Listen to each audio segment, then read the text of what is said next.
Hi everyone, today I'm going to show you how to paint a poppy flower in watercolor. To get started, our materials are as follows. Here we have a watercolor paper pad. This paper is 11 by 15 inches and we want it to be specifically for watercolor so that it can hold the water and its shape without warping. Next, we have some brushes of varying size in order to paint smaller details, as well as bigger brushes to cover a larger area of the paper.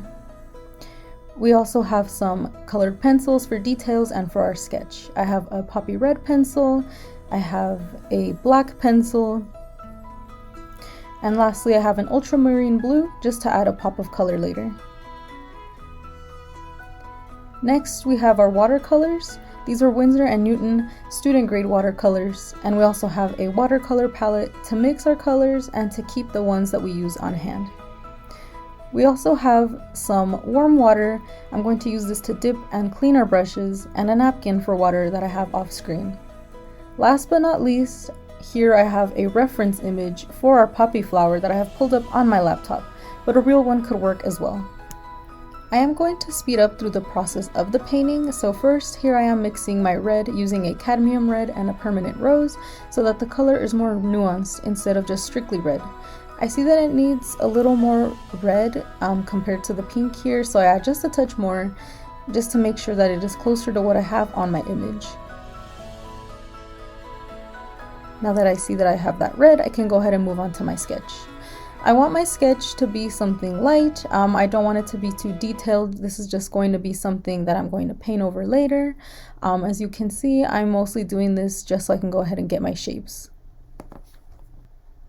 Next, I'm going to go ahead and do a light wash of color to start my flower and get my shapes completely in order. This is something that I don't want to be too dark so I can add details later. As you can see, I'm focusing on making the form look like petals here as I shape the flower. And once I finish with this light wash, I can go ahead and move on to the details.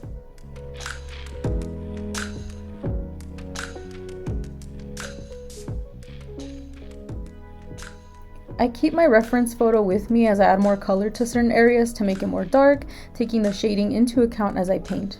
I add more of an outline to the flower, and I also flesh out the shapes of the individual petals while adding more depth to the painting so the flower doesn't look flat. I build onto previous layers so I can go ahead and make the flower look as realistic or as stylized as I wish.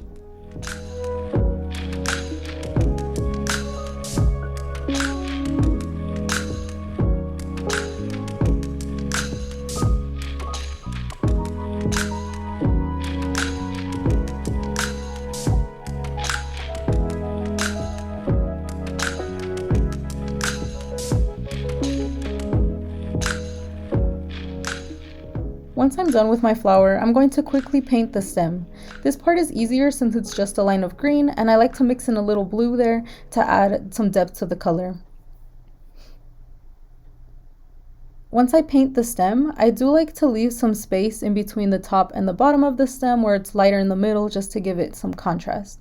As you can see here, once I'm done painting the top and the bottom, I leave room in the middle just so there's a little lighter wash right there.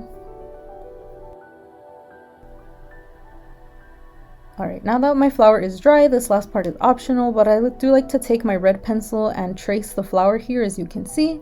I'm just going to go ahead and give it some more details. I do like to draw some lines on the flower itself over the watercolor just to give it that look of a more veined flower.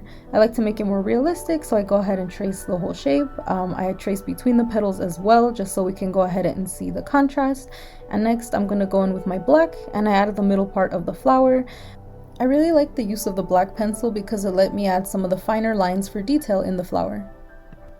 I also like to go in with a small glob of yellow paint to add that middle part where the pollen is.